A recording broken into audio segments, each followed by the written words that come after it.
voir comment il se comportait, le comportement. Alors le père, qui était devenu un grand homme d'affaires, peut-être dans la quarantaine ou la cinquantaine, il n'avait pas le temps d'éduquer le bébé lui-même.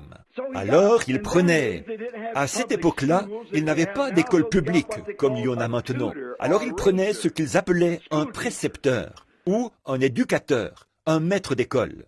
Et ce maître d'école, c'était le meilleur qu'il puisse trouver pour qu'il soit franc et qu'il dise au père la vérité là-dessus. Et puis, quand ce garçon atteignait un certain âge, disons qu'il était devenu mûr, si ce garçon n'était qu'un vaurien, un bon à rien, qu'il ne s'occupait pas des affaires du père, que tout ce à quoi il pensait, c'était à flirter et à sortir avec les femmes, ou à boire, ou aux jeux d'argent, ou aux courses de chevaux. Ce garçon serait toujours un fils, mais il ne serait jamais placé dans la position où il hériterait de tout ce que son père avait. Mais s'il était un bon garçon, et qu'il s'occupait des affaires de son père, et qu'il prouvait qu'il était un enfant digne, alors on faisait une cérémonie. On amenait le garçon dans la rue et on lui mettait une tunique blanche.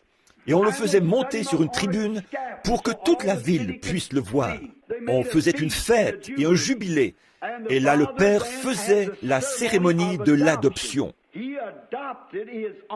Il adoptait son propre fils dans sa propre entreprise. Et là, le fils était à l'égal de son père. Autrement dit, si c'était aujourd'hui, le nom du fils sur le chèque était tout aussi valable que celui du papa. Maintenant, regardez bien ce que Dieu a fait. Quand son fils est né, il l'a laissé aller pendant 30 ans pour le tester, pour l'éprouver. Ensuite, il lui a donné 3 ans de dures épreuves. Et puis, à la fin des dures épreuves, quand il a vu que son fils s'occupait des affaires du Père, la montagne de la transfiguration, Évangile de Luc. Il a pris Pierre, Jacques et Jean, 3 témoins, et il est monté au sommet de la montagne.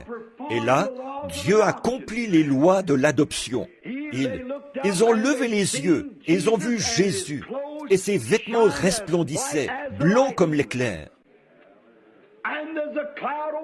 Et alors qu'une nuée l'a couvert de son ombre, une voix est sortie de la nuée, et elle disait, « Celui-ci est mon fils bien-aimé, écoutez-le.